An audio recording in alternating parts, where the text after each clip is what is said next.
ఇప్పుడు భారతదేశంలో మందకృష్ణ నాయకత్వంలో ఉన్న ఎంఆర్పిఎస్ 30 ఏళ్లుగా చాలా రకాలుగా పోరాటాలు జరిగాయి.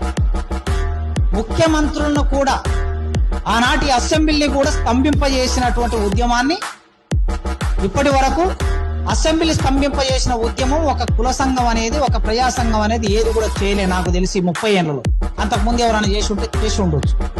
ఎంఆర్పిఎస్ అనే సంఘం అసెంబ్లీ స్తంభింపజేసింది. ముఖ్యమంత్రులే ఎంఆర్పిఎస్ ఉద్యమం చేస్తుంది అని అంటే రెడ్ అలర్ట్ ప్రకటించిన రోజులు కూడా రాజశేఖర రెడ్డి గారు రెడ్ అలర్ట్స్ ప్రకటించారు రాష్ట్రం మొత్తం.